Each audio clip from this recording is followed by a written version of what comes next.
चलिए, मंगलवार का दिन है और अगम आपके सामने उपस्थित है प्रत्येक दिन की तरह। बारिश का मौसम है और थोड़ा सा रूटीन थोड़ा इधर उधर है, पर मैं आप सबों का वंदन, अभिनंदन, बड़ों का चरण वंदन और छोटे को बहुत बहुत स्नेह देने के लिए आता हूँ। रूटीन अपनी, नियम अपनी, प्रतिबद्धता अपनी, ये सारी जीवन शैली का एक अपना हिस्सा है और हम सभी यहाँ पर अपने एक्सरसाइज में लगे हुए हैं। सुबह का समय योग का है तो योग का है। ऐसा नहीं है कि सुबह का समय एक्सरसाइज का, बारिश हो गया तो योग का नहीं हो गया, बिछावन पर हो गया, नहीं, ऐसा नहीं हो सकता है। बारिश का मौसम है। पहली बार तो पूरी सावन में पहली बार तो लगा है कि थोड़ा सा मौसम सुहाना हो गया, मौसम आशिकाना हो गया। लेकिन मौसम सुहाना और आशिकाना कब होगा? जब आपके पास आप शरीर के से स्वस्थ होंगे, अपने विचारों में स्वस्थ होंगे, तब आपका मौसम आशिकाना और आनंद लेने का होगा। पर उस आनंद को हमेशा अपने नियमों के साथ, हमेशा अपने विचारों के साथ, हमेशा अपने विचारों में स्पष्टता के साथ अपने जीवन की शुरुआत करने की जरूरत होती है।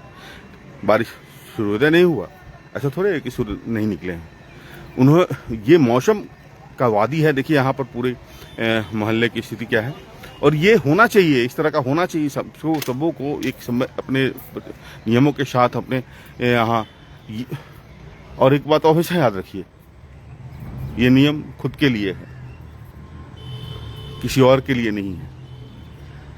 क्योंकि बिछावन पर पड़ा रहना, मैं बार बार बोलता हूं, आलस वह राज रोग है जिसका कोई इलाज नहीं है। मन तो कहता ही है कि मुझे थोड़ा सा और आराम देने दो, थोड़ा सा और आराम देने दो। लेकिन मन से विजय पाने के लिए आपको अपने नियमों के, आपने सोचने के में, अपने विचारों में आपको प्रतिबद्धता और एक अलग सी नियमावली को लाकर रखने की जरूरत होती है। और जब आपकी अपनी नियमावली अपने लिए हो जाएगी, अपनी स्पष्टता के लिए हो जाएगी, फिर किसी को कोई आपको इधर उधर डिगा नहीं सकता है। इसलिए हमेशा अपनी प्रतिबद्धता और हमेशा अपने नियमों के लिए, अपने लिए, दिखाने के लिए नहीं करना है। कुछ लोग अपने विचारों के साथ कैसे क्या करते हैं, ये हमारा डिपार्टमेंट नहीं होता है। सुबह पार्क में 1.5 घंटा समय देते हैं, या 1 घंटा देंगे तो जरूर, क्योंकि हमारा स्वस्थ रहना ही मुख्य मुद्दा होता है। और आप स्वस्थ हैं तो दुनिया आपके साथ खड़ी है। अगर आप अस्वस्थ हैं तो आप घर में भी बोझ हो जाते हैं। इसलिए अपने नियमों के साथ अपने जीवन की एकदम प्रतिबद्धता, किसी भी तरह की कोई समझौता किए बिना अपने सुबह की शुरुआत करनी चाहिए। आप सबों को लिए मैं पुनः जय श्री राम बोलता हूँ। लक्ष्मी, जय श्री राम बोल दीजिए आप। जय श्री राम। जय श्री राम। और संबंधों में हमेशा तारतम्यता, हमेशा आपस में एक अलग से सौहार्दपूर्ण वातावरण से समझौता और आपसी तारतम्यता के लिए जरूरत होती है। इसी का तो नाम संबंध है। अगर आपका संबंध में कहीं भी संशय शुरू हो गया, संबंध में कहीं भी संदेह शुरू हो गया, तो संबंध का तो मिट्टी पलीद हो जाना है, ग्रहण लग जाना है उसमें। स्पष्ट रहें, स्पष्टता के साथ जीवन की सुबह की शुरुआत करें, और इसी स्पष्टता के साथ आपकी जीवन चलेगी। जो बीत जाता है वो आता नहीं है, जो है उसमें आनंद लीजिए, आनंदित रहने की कोशिश कीजिए, ईश्वर के पास समर्पित रहिए। आप हमेशा ईश्वर के सर्विलांस में हैं, हमेशा ईश्वर के सर्विलांस में। इस बात को हमेशा दिमाग में रखने की जरूरत है।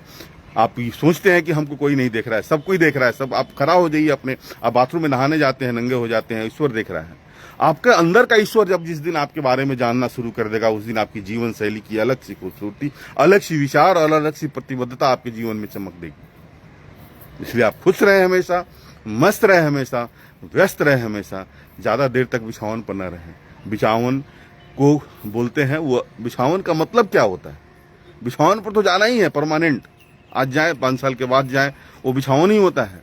इसलिए बिछावन बहुत देर के लिए नहीं होता है। बिछावन अर्थी का काम करता है।